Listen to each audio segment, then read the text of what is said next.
दोस्तों बड़े दिनों से देश भर में एक देश एक चुनाव का जिक्र हो रहा है। इस पर सबसे ज्यादा जोर डालने वाली अगर कोई पार्टी है तो निश्चित तौर पर भारतीय जनता पार्टी है, जो चाहती है कि एक देश एक चुनाव हो, यानी देश में एक ही बार में सभी राज्यों में चुनाव होना चाहिए। यह उद्देश्य है इस पूरी मांग का।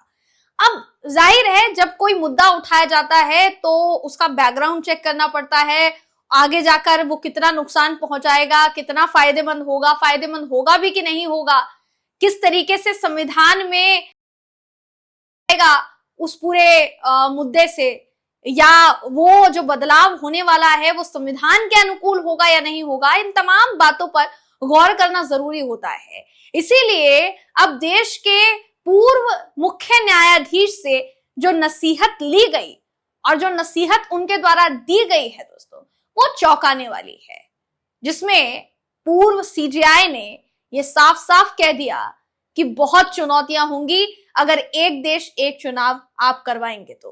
पूरा मामला क्या है बताएंगे इस खबर में आपको, आखिर तक इस वीडियो को जरूर देखिएगा। नमस्कार, मेरा नाम है जयंती झा और आप देख रहे हैं दी कंटाब।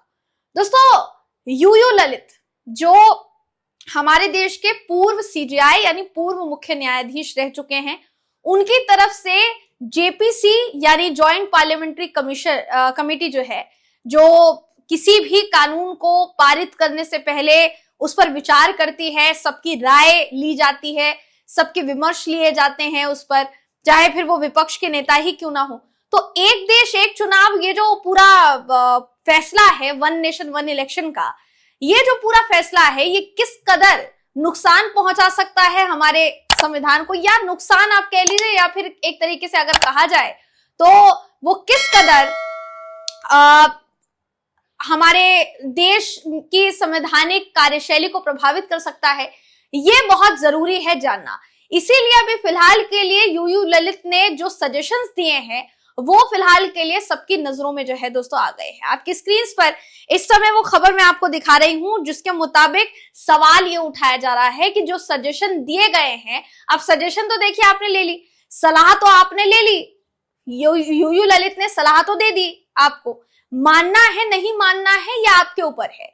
लेकिन अगर एक पूर्व सीजेआई को आप जेपीसी का हिस्सा बनाते हैं और उनसे सलाह मशवरा करके उनसे सलाह लेते हैं कि करना चाहिए नहीं करना चाहिए, क्या क्या चुनौतियां आ सकती हैं, तो जाहिर तौर पर भारतीय जनता पार्टी से उम्मीद यही की जा रही है कि उनके द्वारा दिए गए सजेशंस को फॉलो किया जाए, जो चुनौतियां आने वाली है उनको ध्यान में रखते हुए ही कोई फैसला लिया जाए।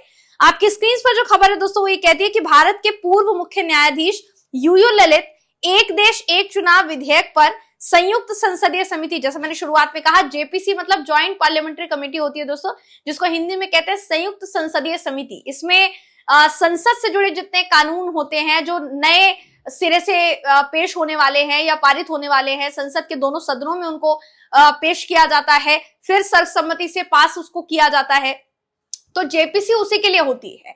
उसमें विपक्ष के जितने नेता हैं उनको भी सदस्य बनाया जाता है और उनसे भी सलाह मशवरा किया जाता है, जो कि इसमें भी किया गया कि वन नेशन वन इलेक्शन पर उनका क्या कहना है। तो खबर है जो कहती है कि इस पूरे समिति से जुड़ी जो बैठक हुई उसमें यूयू ललित जो है वो शामिल हुए, साथ ही उन्होंने कुछ बहुत ज्यादा जरूरी सुझाव दिए हैं। इस पूरी समिति को उन्होंने सुझाव दिए हैं पूरी प्रक्रिया को चरणबद्ध तरीके से करने, यानी सीरियल वाइज करने, और विधानसभा कार्यकाल को गंभीर रूप से कम करने से होने वाली चुनौतियों पर उन्होंने बात की है। यानी उनका कुल मिलाकर ये कहना है कि आप ये कह रहे हैं वन नेशन वन इलेक्शन करेंगे, बट इससे होता क्या है दोस्तों? जाहिर तौर पर इससे एक चीज जो सबके जहन में होगी, सबके ख्याल में होगी, वो ये कि अगर वन नेशन वन इलेक्शन किया जाता है तो क्या तमाम राज्यों की विधानसभाओं के कार्यकाल को कम करना पड़ेगा? क्योंकि अभी अगर आप देखेंगे हर एक राज्य का अपना एक विधानसभा का कार्यकाल है। जब वो कार्यकाल खत्म होता है 5 साल में, तब उस राज्य में, पर्टिकुलर राज्य में चुनाव होते हैं। यही अभी तक हमारा संविधान कहता आ रहा था, यही हमारे संविधान में अभी तक का प्रोसीजर है। लेकिन अगर वन नेशन वन इलेक्शन होता है तो क्या उस कार्यकाल को कम करना पड़ सकता है? क्या पहले ही चुनाव करा दिए जाएंगे? क्योंकि जाहिर सी बात है, अगर केंद्र की आप बात करेंगे दोस्तों, तो केंद्र के तरीके से अगर देखा जाए तो केंद्र में अलग चुनाव जो है वो होता है। केंद्र में केंद्र का कार्यकाल अलग है 5 साल का, दूसरी तरफ बात की जाए अगर तमाम विधानसभाओं की, तो उसका कार्यकाल अलग है।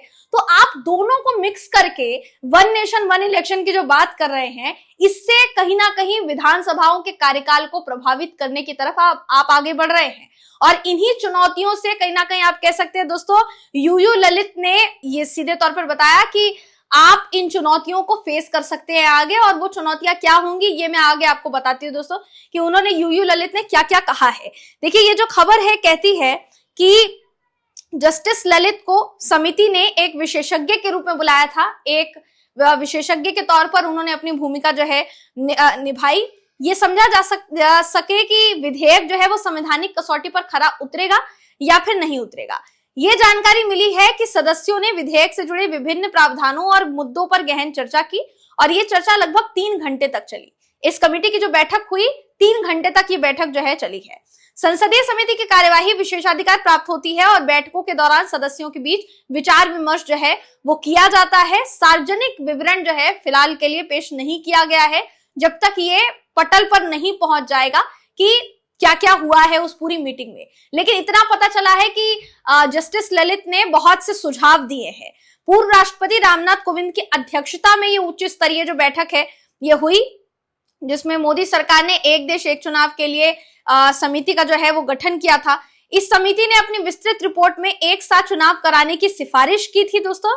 साथ ही केंद्रीय मंत्रिमंडल ने समिति की सिफारिशों को स्वीकार भी कर लिया था। अगर बात की जाए इससे पहले इस पूरे मामले पर क्या क्या चर्चा हुई है, तो आपको याद होगा लोकसभा अध्यक्ष ओम बिरला ने भाजपा सांसद और पूर्व मंत्री पीपी चौधरी की अध्यक्षता में 39 सदस्यीय संयुक्त संसदीय समिति का गठन किया था, और ये समिति अब विशेषज्ञों को सुन रही थी। यानी वो विशेषज्ञ जो कानून की समझ रखते हैं, जिन्हें पता है कि संविधान हमारे देश का क्या कहता है, उनसे अब सुझाव लिए गए, उनसे अब जो है राय मशवरा किया गया है।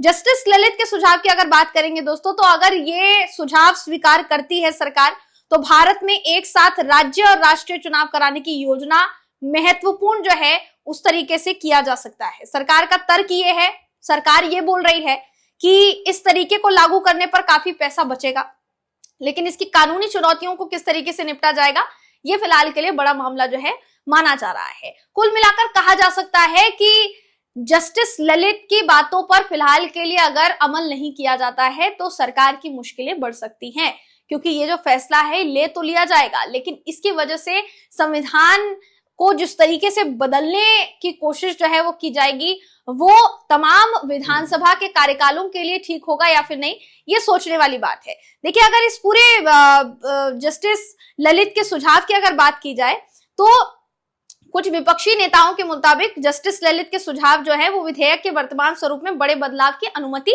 देते हैं। नीति निर्माताओं को इस महत्वाकांक्षी विचार को लागू करने के तरीके के बारे में फिर से सोचने पर मजबूर कर सकते हैं। जस्टिस ललित ने जो कहा है, उन्होंने अपनी बात में यह कहा है कि पूरी प्रक्रिया को लागू होने में 10 से 15 साल लगेंगे।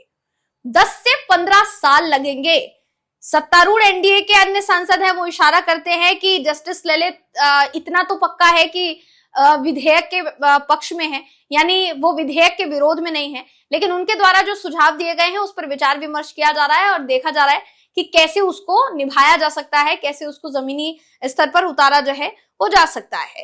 अब अगर इस पूरे सुझाव की बात की जाए या इस पूरे आप वन नेशन वन इलेक्शन की बात करेंगे दोस्तों, तो भारतीय जनता पार्टी ने इसे जोरों शोरों से उठाया हुआ है। हाल ही में इसको लेकर कई बैठकें जो है वो हो चुकी है।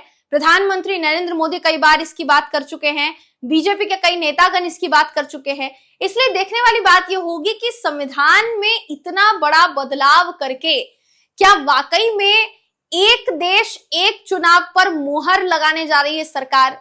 फिलहाल के लिए जस्टिस यूयू ललित ने जो कहा है उसमें बेशक जैसा बीजेपी का कहना है कि वो विरोध में नहीं है, लेकिन उन्होंने इस बात से भी इनकार नहीं किया कि आपके सामने कई चुनौतियां आएंगी, संवैधानिक चुनौतियां, और ये चुनौतियां क्या होने वाली है, इसका निपटारा कैसे करना है, इस पर विचार सरकार को ही करना पड़ेगा, वो हम नहीं कर सकते। ये यूयू ललित का कहना है दोस्तों। तो देखने वाली बात यह होगी कि सरकार वाकई में विचार विमर्श करती है या फिर नहीं, सुझावों को माना जाता है या फिर नहीं, क्योंकि अगर नहीं माना जाता है तो चुनौतियां खड़ी होंगी और वो चुनौतियां किसी और को नहीं बल्कि इस देश की जनता को ही परेशान करेंगी। आपको इस पूरी खबर पर क्या लगता है, अपनी राय कमेंट करके हमें जरूर बताइएगा। अगली वीडियो में आपसे फिर मुलाकात होगी, तब तक के लिए नमस्कार।